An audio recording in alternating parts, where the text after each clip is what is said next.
तक अदालत में मामला नहीं जाएगा और ये सब चीज़ें अदालत को अदालत को निर्णय करनी चाहिए, ना कि लोगों को। और लोगों को अपने हाथ में मामला नहीं लेना चाहिए और जल्दी से जल्दी FIR उस पर दर्ज हो चुकी है, उसको गिरफ्तार किया जाए, चार्जशीट उसकी अदालत में दाखिल हो, उसको वकील मिले और जज जो है ये तय करे कि उसके खिलाफ जो आरोप है वो सच्चे या झूठे हैं। देश की महिलाओं, अगर आप अब भी नहीं जागी तो कब जागोगी, क्योंकि अगला नंबर आपका और कहीं ना कहीं आपका भी कभी ना कभी नंबर था।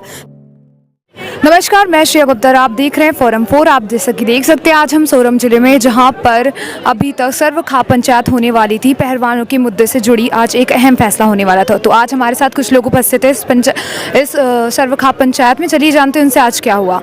मैम, आपका नाम?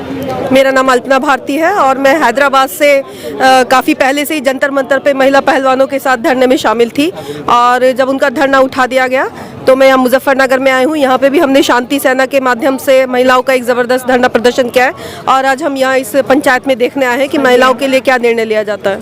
तो अभी आज जो पंचायत हुई थी उसमें क्या निर्णय आया? इसमें अभी इन लोगों ने अपना जो भी निर्णय लिया है, खाप पंचायत ने वो ओपन नहीं किया है। मुझे लगता है कि इन लोगों ने कुछ निर्णय पहले ही ले लिया है, लेकिन यहाँ पे सभी जो सभी खापों के जो प्रधान थे उन्होंने आकर अपनी अपनी ओपिनियन दी है और मुख्य निर्णय शायद ये कल ही देंगे। ओके। और जो इतने दिनों से ऑलमोस्ट 35 दिन हो गए पहलवानों के मुद्दे को लेकर, अभी तक सरकार का कोई कार्य वो क्यों नहीं करे, कोई भी निर्णय उनका क्यों नहीं आ रहा, इस चीज़ को लेकर कोई एक्शन क्यों नहीं ले रहा? ये 40 दिन से ज़्यादा हो चुके हैं, 35 दिन नहीं है।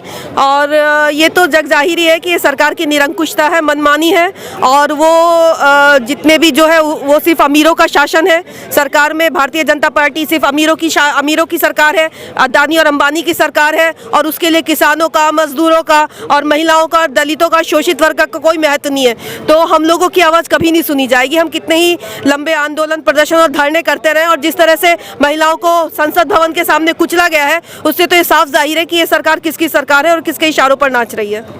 जिस तरह से ब्रजभूषण शरण सिंह अभी जितने भी उन पर ये आरोप लगाए गए, उन पर अपनी सफाई देते हुए कहते हैं अगर कोई भी प्रूफ है वो ला के दे, मैं फांसी में चढ़ जाऊंगा, ये सब जो उनके बयान आ रहे हैं उस पर आप क्या कहना चाहिए? हाँ जी, उसे फांसी पर चढ़ी जाना चाहिए, लेकिन मेरा ये मानना है कि ये निर्णय अदालत को लेना चाहिए और कम से कम जो है FIR दर्ज करवाने के बाद उसको गिरफ्तार किया जाए, उस पर चार्जशीट दाखिल की जाए और मामला जो है अदालत में चले और अदालत का जज ये निश्चित करे कि उसे उम्र कैद हो या फांसी की सजा हो। अभी पॉक्सो एक्ट को भी लाइक उन पर जो लगाया गया था पॉक्सो एक्ट, उस पर भी बोला जा रहा है कि वो नाबालिग लड़की नहीं थी, बालिग थी, 2 साल उम्र कम करके बताई गई। उस पर आपका क्या विचार है? उसमें मेरा ये विचार है कि जो है जब तक अदालत में मामला नहीं जाएगा और ये सब चीज़ें अदालत को निर्णय करनी चाहिए, ना कि लोगों को। और लोगों को अपने हाथ में मामला नहीं लेना चाहिए और जल्दी से जल्दी FIR उस पर दर्ज हो चुकी है, उसको गिरफ्तार किया जाए, चार्जशीट उसकी अदालत में दाखिल हो, उसको वकील मिले और जज जो है ये तय करे कि उसके खिलाफ जो आरोप है वो सच्चे या झूठे हैं। और कानून का शासन होना चाहिए, सरकार की निरंकुशता का शासन नहीं होना चाहिए देश में। और जिस तरह से दिल्ली पुलिस का अब तक व्यवहार रहा है पहलवानों के मुद्दों को लेकर, उस पर आप क्या कहेंगे?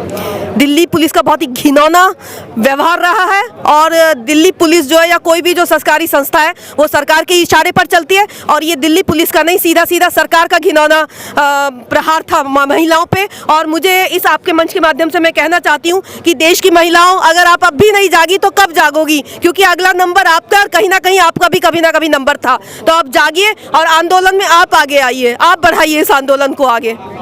ओके। तो हाल ही में अभी बीजेपी में केंद्रीय मंत्री मीनाक्षी लेखी को भागते हुए देखा गया था। मीडिया में जब प्रश्नों के बारे में उनसे प्रश्न करे जाते हैं, उस पर आप क्या कहना चाहेंगे? एक तरफ भाजपा बेटी बचाओ बेटी पढ़ाओ की बात करती है, वहीं दूसरी तरफ उनके ही मंत्री ऐसे प्रश्नों से भागते हैं। इन सब हरकतों से ये की जाहिर है कि भाजपा का चेहरा आज जो है बेनकाब हो चुका है। जो गोधरा कांड में जो किसानों के विरुद्ध और जो मजदूरों के विरुद्ध और जो उसकी देश की जनता की विरोधी जो नीतियां हैं, आज उन सब का चेहरा पर्दाफाश हो चुका है, उसके चेहरे से नकाब उठ चुका है।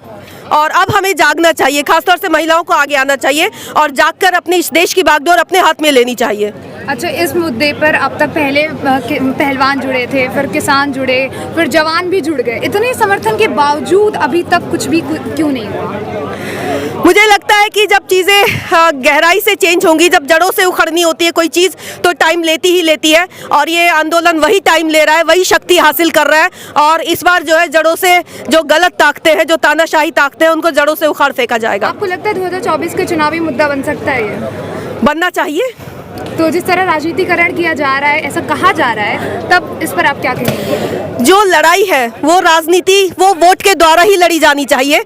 और मुझे लगता है कि अगर देश में सत्ता परिवर्तन नहीं, व्यवस्था परिवर्तन, कोई भी परिवर्तन हम चाहते हैं तो धरना प्रदर्शन अपनी जगह है, लेकिन हमारे पास जो सबसे बड़ा हथियार है वो वोट का हथियार है, वो राजनीतिक ताकत का हथियार है, और वो सही आदमी को अपने हाथ में लेना ही चाहिए। बस आखिरी सवाल, जिस तरह मीडिया, मेन मीडिया इस चीज़ को, मुद्दे को दिखा रही है, वहीं दूसरी तरफ साक्षी का भी एक मुद्दा आ गया, एक नई मर्डर केस है, उस पर भी मतलब उसको काफ़ी फोकस करा जा रहा है, कम्युनल मामला बनाया जा रहा है, उस पर आप क्या कहेंगे? देखिए, किसी भी सही मुद्दे से हटाने के लिए जो आजकल की जो मीडिया है वो भी सरकारी एजेंसी की तरह सरकार का पिट्ठू बन चुकी है, पपेट बन चुकी है, तो वो सही मुद्दों से भटकाने के लिए वो कभी कोई मुद्दा उठाती है, कभी कोई मुद्दा उठाती है, पर मुझे लगता है कि धीरे धीरे जनता जागरूक हो रही है और उसको सही गलत की पहचान हो रही है। Thank you. खबरों में बने रहने के लिए फोरम 4 को सब्सक्राइब करें और नोटिफिकेशन पाने के लिए बेल आइकन दबाएं।